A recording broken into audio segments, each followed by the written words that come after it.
Bueno, hola a todos. Vamos a tener hoy una clase de modelos pedagógicos, ¿sí? Correspondiente a la materia de educación para la salud. Bien, bueno, me gustaría que arranquemos, ¿sí? Un poquito reflexionando un poquito acerca del rol del nutricionista como educador, ¿sí? A veces, acá lo que les puse en esta diapositiva son algunas cosas que por ahí solemos ver habitualmente en la práctica clínica, ¿no? Del nutricionista como educador. Por ejemplo, armar un plan de alimentación, como tenemos acá, las GAPA, el gráfico de las GAPA, que ya lo recontra conocemos y es súper, súper usado. El concepto de plato saludable, también hace varios años que ya está en boga. Armar talleres, talleres prácticos, talleres comunitarios, en general con frutas, con verduras, con cartulinas, con alimentos. Bueno, un poco algunas estrategias que son de las más utilizadas, ¿sí? ¿Por qué traigo esta diapositiva? Para empezar, bueno, para que podamos reflexionar un poquito, ¿sí? En torno a las prácticas educativas que se hacen dentro del área de la nutrición.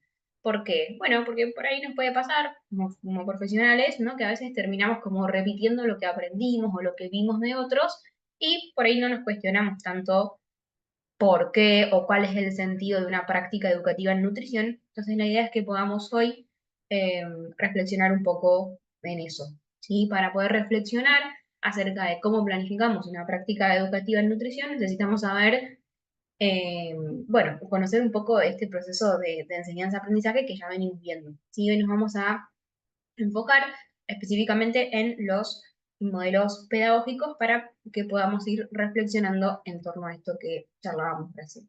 Y acá un poco lo que decíamos recién, ¿no? Esto de poder, bueno, cuestionarnos de golpe si las prácticas educativas que yo voy a planificar como licenciada en nutrición realmente están alineadas, digamos, con lo que yo quiero lograr, o bien por ahí son cosas que vengo repitiendo porque las fui aprendiendo de otros, ¿sí? Entonces, esa es un poquito la idea de la clase.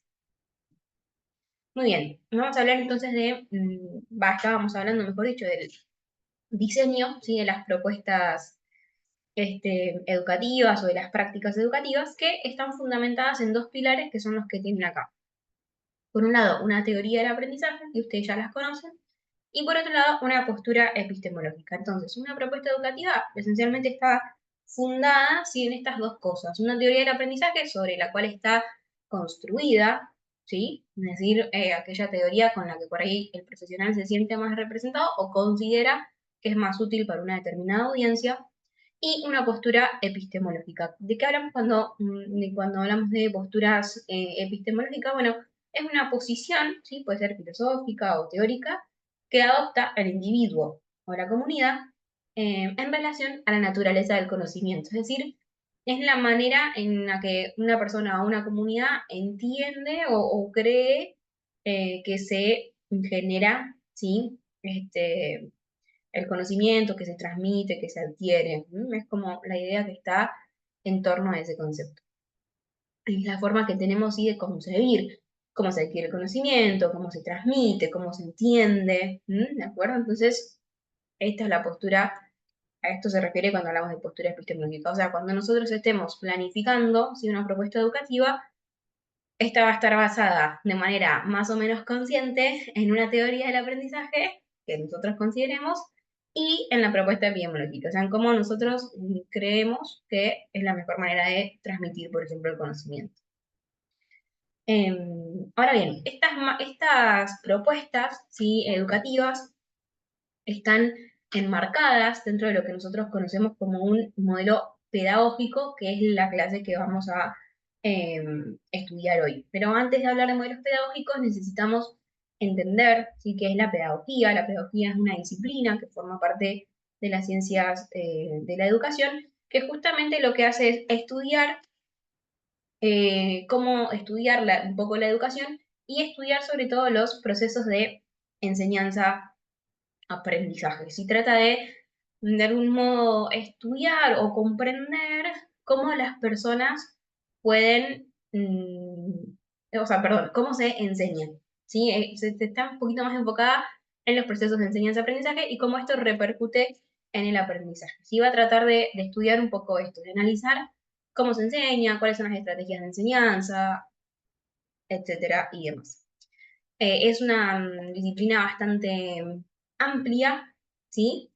Y aborda, bueno, como tiene un poquito acá, va a abordar aspectos teóricos y también aspectos prácticos de la educación, o sea, nos va a ayudar a relacionar teorías, ¿sí? Que fundamentan un poquito las formas de enseñar y también nos va a ayudar a relacionarlos con la práctica. Y acá redundamos un poquito en lo que decíamos antes, sí, lo que nos va a ayudar a estudiar es cómo se produce el aprendizaje, pero va a poner un poco más de énfasis en cómo se produce ese proceso educativo, ¿sí? Cómo se produce la enseñanza y, bueno, consecuentemente esto nos ayuda también a mejorar nuestra práctica docente o, en nuestro caso, nuestra práctica como educadores siendo licenciados en nutrición, ¿sí?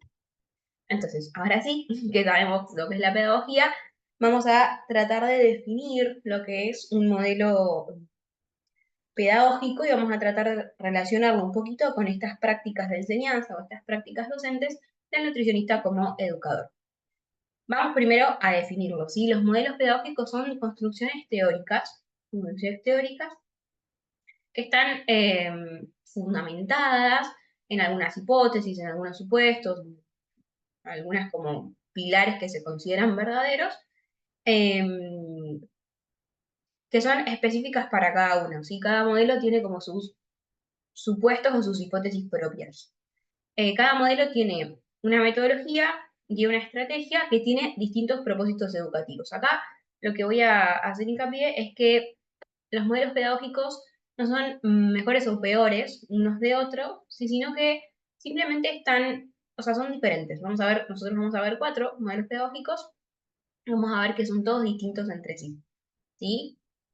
Después, a lo último, vamos a tratar de pensar qué modelo pedagógico está más alineado con la educación para la salud, con la educación alimentaria, pero es importante que sepamos que existen los 4, que los modelos pedagógicos, a ver si lo tenemos acá, esto quería resaltar lo último, los modelos pedagógicos no existen en estado puro, sino es que ahora nosotros vamos a ver 4, pero no es que siempre se aplica un modelo pedagógico y solo ese, no. En general, hay rasgos puede haber rasgos de 2 o de 3 modelos en una misma intervención educativa, pero hay un modelo que es claramente el que es predominante. ¿Sí? Esto es importante que lo tengamos en cuenta.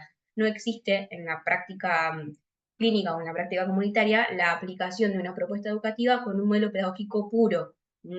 Siempre se van a entremezclar un poco, pero siempre hay claramente un modelo pedagógico que predomina por sobre los otros y eso ustedes lo van a notar y es lo que tenemos que tratar de ir ejercitando en esta asignatura, empezar como a distinguirlos un poquito unos de los otros. Y como les decía antes, no hay uno mejor o peor que otro, sino que son diferentes, ¿sí? Y a veces, en función de cada modelo, yo lo puedo aplicar por ahí a distintas situaciones, aunque después vamos a ver que la EAN va a priorizar o va o sea, preferir, esa es la palabra, uno de estos 4 modelos y no los 4, ¿sí? Pero yo les voy a contar los 4 que existen. Bueno, como dijimos, cada uno tiene una metodología, una estrategia y cada uno tiene un propósito diferente, es decir, se usan para distintas finalidades. Ahora, con los ejemplos creo que va a quedar un poco más claro. Y por último, podemos decir que son guías, ¿sí? Para el aprendizaje. De alguna manera nos ayudan a fomentar el proceso de enseñanza-aprendizaje en el educando, siempre en un contexto específico, ¿sí? Nosotros vamos a tratar de contextualizar estos modelos pedagógicos, no en el ámbito de la docencia clásica, sino en el ámbito donde puede intervenir el nutricionista como educador, que es un poco más amplio. Muy bien, vamos a empezar entonces con el primero, es el modelo pedagógico de la transmisión. ¿Sí? Este modelo pedagógico, bueno, siempre vamos a hablar de el educando y el educador, ¿sí? Donde el educador va a ser la persona que enseña y el educando la persona que recibe de alguna manera la enseñanza. Y el modelo de la transmisión, sí, es uno de los modelos más clásicos, por decirlo de alguna manera, y tiene como particularidad que está conformado por un educador, sí, que es el que toma el rol protagónico, ¿de acuerdo? Donde se considera que este educador es el que tiene todo el conocimiento. ¿Sí? El educador es el que posee conocimiento y el educando es considerado una persona, no es que no sabe, pero sí que no se consideran sus saberes previos, es decir, sus saberes previos no son considerados en este modelo, sino que la importancia está puesta en el conocimiento que tiene el educador que tiene que ser transmitido o volcado, ¿sí?, en ese educando. A ver, tiene algunas ventajas y algunas desventajas. Acá les pongo algunas fotitos, ahora las vamos charlando. Por ejemplo, fíjense en la primera foto, acá lo que nosotros vemos es, esto es como muy común en el modelo médico hegemónico, por ejemplo, donde el médico o el profesional de la salud es considerado como el que tiene toda la información, el que tiene la verdad de alguna manera, y eso tiene que ser transmitido a un paciente. Y los invito a que piensen, si por ahí tuvieron alguna experiencia así del estilo, en alguna consulta médica o en el ámbito así de la medicina o de la salud, porque en general es lo que suele pasar, ¿sí? El paciente o el consultante va con una consulta, con un problema, lo que sea, y el educando resuelve ese problema y le transmite toda la información. El educador, perdón, o sea, el profesional, toma ese problema, lo resuelve, lo analiza y le transmite toda esa información este, al consultante. Fíjense que acá tenemos también una persona que está como escuchando la radio, bueno, es algo parecido, sí, es como se está volcando información, digo, la radio podría ser, no sé, un podcast educativo o cualquier otra cosa, se está volcando información sobre esa persona. Si no hay una interacción, eso es otra característica, no hay interacción entre educando y educador, el rol activo es del educador, y el rol protagónico también, ¿sí? El educando siempre va a quedar como en un rol mucho más pasivo. Esto provoca, como tenemos acá, una relación asimétrica entre el educador y el educando, ¿sí? Donde hay una clara prevalencia del rol del educador. Un ejemplo clásico son, por ejemplo, las conferencias o las clases magistrales. No sé si alguna vez tuvieron la oportunidad de participar en alguna, pero esas clases donde se hacen una conferencia de un congreso, por ejemplo, se hacen en un auditorio muy grande, con, no sé, 300, 400, 500 personas o más. Bueno, el modelo que se utiliza predominantemente es el de la transmisión, ¿sí? Donde una persona con muchos conocimientos, muy experta en un tema, brinda, por ejemplo, una charla sobre su área de expertise y la gente que va recibe esa información, la nota o la graba o lo que sea, y bueno, y la toma, ¿sí? Acá, bueno, tiene algunas pros y contras, como decíamos recién, es un método que se puede usar, por ejemplo, cuando estamos trabajando con audiencias muy grandes, donde por ahí hacer otras cosas es un poco más complejo, pero por otro lado, por ahí no está tan bueno en el sentido de que no promueve la autonomía, no promueve el pensamiento crítico, eh, el educando es limitado o remitido solamente a absorber esa información, como almacenarla en su cabeza y hacer como una copia mental de esa información, si nos invita a la reflexión, no hay intercambio de saberes, no hay diálogo. eh, bueno, un poquito esto, ¿sí? Entonces, estas cosas hacen que el educando, o sea, que no se motive la posibilidad de que ese educando pueda tomar decisiones por sí mismo, ¿de acuerdo? Es como un poco más complicado, porque yo estoy transmitiendo un montón de información, estoy dando un montón de información y de golpe no estoy ayudando o fomentando la autonomía, ¿no?, de esa persona, que es un poco lo que queremos lograr con la EAN o con la educación para la salud, ¿de acuerdo? Entonces, esto, insisto con esto, porque es importante, al disminuir la autonomía, disminuye la capacidad de autocuidado, ¿sí? Eso es importante. Por supuesto, es un método que en general no motiva, en general en algunas universidades que tienen clases así teóricas muy grandes, bueno, suelen ser un poquito por ahí densas y no suelen ser tan motivadoras de golpe. Pueden aparecer algunas barreras para el aprendizaje, se corta un poquito la creatividad, ¿sí? Y la enseñanza es fundamentalmente teórica. Y si se enseña algo práctico, es algo que es mecanizado o que es explicado desde un concepto que es impartido, pero no es algo que se lleve a la práctica, ¿sí? Es en general una enseñanza teórica. Bien, acá predomina la enseñanza memorística. Bien. Bueno, y esto que les decía recién, si frecuentemente utiliza técnicas grupales, porque está buena para estrategias que requieren auditorios como muy masivos, ¿sí? De golpe, en esos casos, bueno, por ahí no me queda otra que valerme de este modelo, ¿sí? Acá tenemos que tener mucho cuidado porque si lo que nosotros estamos buscando es fomentar, por ejemplo, que una persona adopte determinado hábito o comportamiento saludable o que sea bueno para su salud, y por ahí no sé si me va a servir tanto usar el modelo de la transmisión. Tipo, si yo le doy información a esa persona y lo único que espero es que yo brindando la información a esa persona genere un cambio, y ya sabemos que con este modelo no lo vamos a lograr, pero por ahí nos es útil si de golpe tenemos que organizar una clase magistral, por ejemplo. ¿De acuerdo? Entonces fíjense que no hay ni malos ni buenos, sino que se van utilizando en diferentes contextos. Insisto con esto, ya vayamos pensando en las características del modelo para tratar de ir deduciendo cuál puede ser el que esté más familiarizado, más amigado, ¿sí? Con la educación alimentaria. Bueno, acá los invito a que hagan ustedes una reflexión de qué ejemplos encuentran en su vida, tienen en ámbitos académicos o informales, que coexistan con este modelo. Van a ver que si se ponen a pensar van a encontrar un montón. De hecho, muchas intervenciones médicas son en general un poquito de este estilo también. Acá yo les puse como ejemplo estas listas, por ejemplo, que son estructuradas. Este ejemplo es muy conocido por ahí de cuando una persona realiza una consulta nutricional y uno como nutricionista por ahí se limita a dar una lista de alimentos y porciones. Bueno, es un poquito, estamos haciendo uso de este modelo, ¿sí?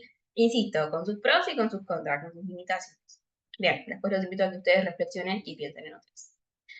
Después tenemos el modelo del adiestramiento, ¿sí? El modelo del adiestramiento va a tener como objetivo principal aumentar o mejorar los resultados, siempre va a buscar mejorar la eficacia de los procesos o de los comportamientos, y de hecho es un modelo de entrenamiento industrial, así que en realidad surgió para preparar a los entrenamientos militares. Ahora van a entender por qué, porque lo que busca es lograr cambios conductuales de manera rápida y eficaz, ¿sí? Busca que las personas desarrollen cambios en su conducta de manera rápida y eficiente. Entonces, fíjense por acá les puse, bueno, este dibujito que está acá abajo a la izquierda, ¿sí?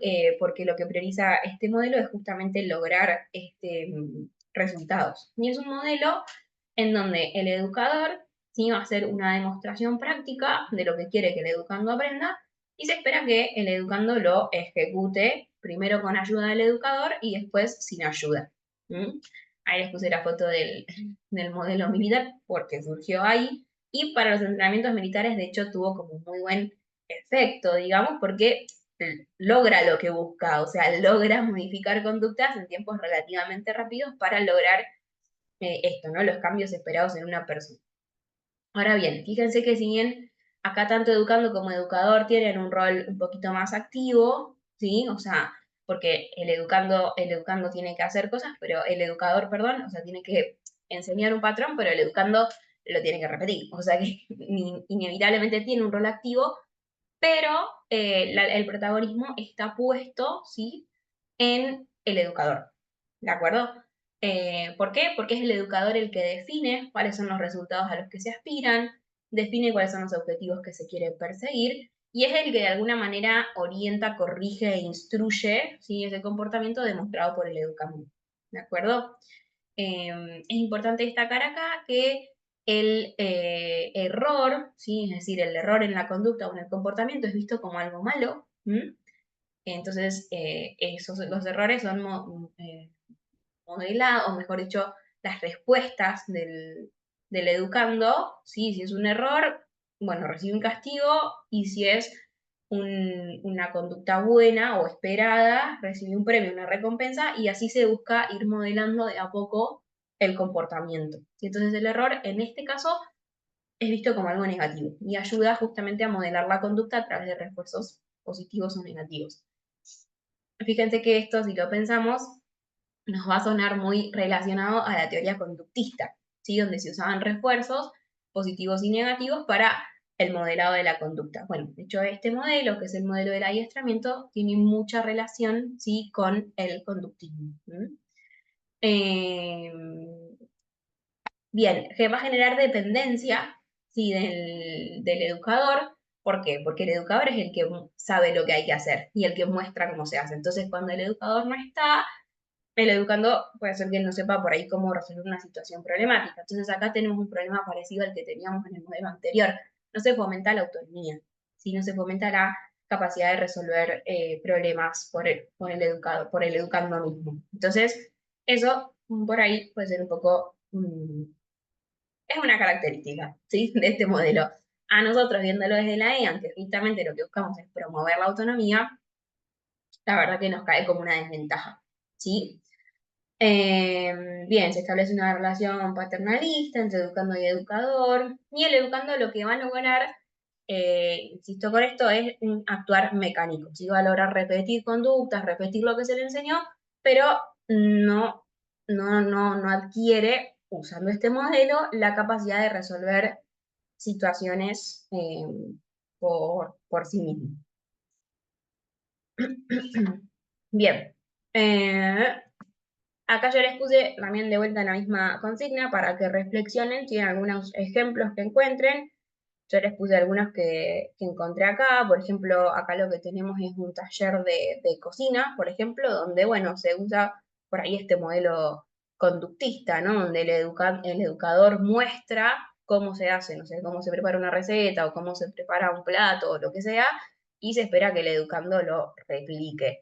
Bueno, de golpe esa actividad un poco más expositiva, es un poco más alineada con este modelo, con el modelo del adiestramiento, ¿sí?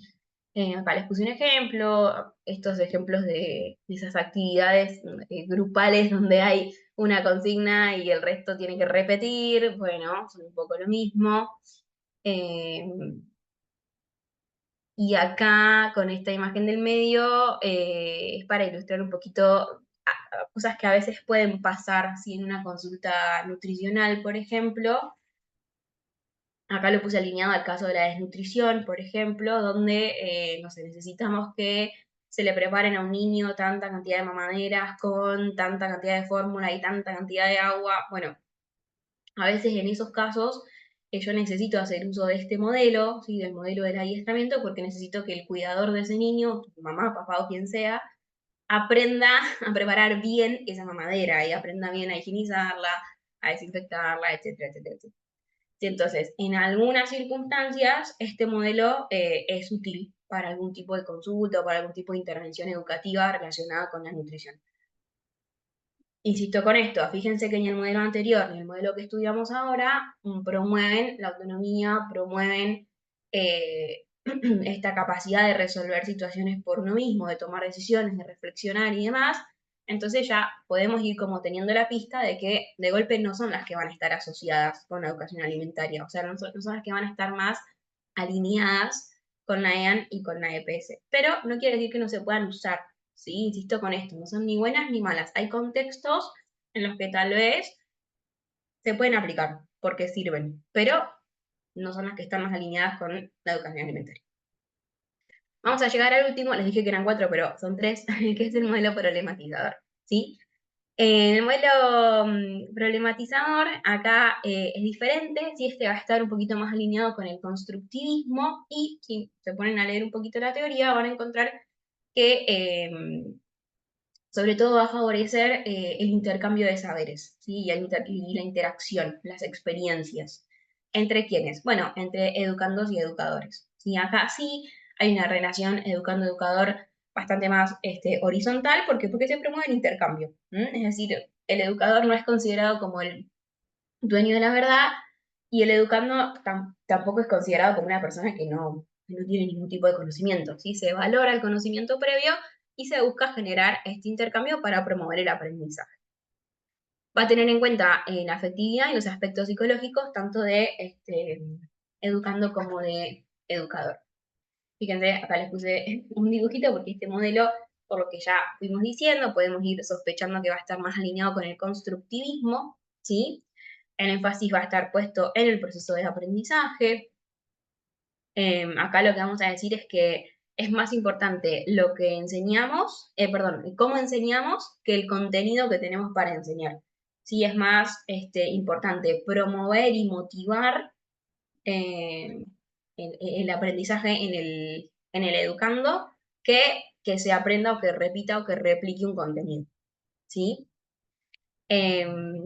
Siempre o en general se trata de partir de la reflexión comunitaria o individual pero en general comunitaria, porque va a favorecer instancias de aprendizaje colaborativo, ¿sí? O grupal.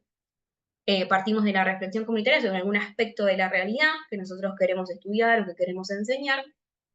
Dice que el conocimiento se construye, ¿sí? Nos van articulando para que se produzca el conocimiento. Dice que se tienen que articular los saberes previos con las estructuras que los saberes previos se tienen que articular con la información nueva, una concepción más integradora, ¿sí? Del aprendizaje. Esto está bastante vinculado con lo que decía Piaget, del constructivismo. Eh, Bien, y trabaja lo intelectual y también lo afectivo, ¿sí? Promueve el debate, promueve el intercambio, promueve la creatividad, la exploración, ¿de acuerdo? En este caso, el error no es visto como algo malo, sino como una oportunidad de aprendizaje, ¿sí? Una oportunidad de reflexión para motivar el aprendizaje. ¿De acuerdo? Acá el educador no está posicionado en el rol protagónico, sino que el rol protagónico lo tiene el estudiante o el educando, aunque ambos tienen un rol activo, tanto educador como educando, ¿sí? Pero fíjense que el protagonismo está centrado en el educando, en el estudiante, en la persona que va a aprender. Va a promover la participación comunitaria, insisto con esto, no, la reflexión sobre una realidad alimentaria, nutricional, sanitaria, ¿sí? Y a partir de eso va a buscar generar aprendizaje. Este modelo, al promover este, la reflexión, el debate, el intercambio y demás, lo que busca es justamente motivar, promover la autonomía para la toma de decisiones. Es decir, acá no se busca tanto un resultado, no se busca tanto que la persona repita una serie de conceptos, sino más bien que sea capaz de resolver situaciones problemáticas por sí mismo con todos los contenidos o el aprendizaje o la enseñanza que forman parte de una propuesta educativa. ¿Sí? Entonces acá vamos a buscar eso, vamos a buscar autonomía, promover autonomía y eso es lo más importante. Bien, y acá les puse esto, ¿no? Por ahí para buscar o que ustedes piensen en algunos ejemplos. Yo traté de buscar algunas imágenes que por ahí representen un poco más algunas propuestas educativas donde haya un poco más de intercambio, sean un poco más horizontales y no tan verticales, ¿sí? Fíjense, por ejemplo, en la imagen del medio me parece que por ahí es un poco la más clara, donde hay, o parece que hay un intercambio entre estas dos personas, y donde pareciera que hay una que es la educadora y otra que es el educando, y como no hay una imposición ni una réplica, una copia o una repetición de una actitud, sino más bien un diálogo que, no sé, podemos suponer que están buscando hablar o concienciar sobre la alimentación saludable o algo por el estilo, ¿sí? Bueno, hasta acá con la teoría, sí, un poquito esos son los 3 modelos pedagógicos. Yo los invito a que profundicen con la bibliografía, yo les dejé algunas nociones básicas, pero siempre está bueno ir un poquito más allá. Eso, y que después sí hagan por ahí estas reflexiones sobre estos 3 modelos pedagógicos para que puedan buscar ejemplos en donde crean ustedes que está más marcado un modelo pedagógico que otro, ¿sí? Esta es la manera que nosotros tenemos de ir reconociéndolos para después poder hacer planificaciones que estén más acorde a la EAN y a la educación para la salud. Por último, no lo dijimos, pero creo que se deduce, el modelo que está más alineado con la educación alimentaria es el modelo problematizador, ¿sí? Justamente porque lo que va a buscar es esto, ¿no? Promover la exploración, promover la autonomía, promover la toma de decisiones independiente, ¿sí? Va a buscar motivar. La motivación es sumamente necesaria en este modelo, ¿sí? Porque si no hay motivación, el aprendizaje es muy difícil que se logre. Entonces el educador lo que tiene que hacer, más que transmitir una serie de conocimientos, es buscar motivar, ¿sí? Justamente el aprendizaje con, bueno, las estrategias didácticas que corresponden. Bueno, un poquito de esto para dejarles. Espero que les haya servido y bueno, eso. Nada.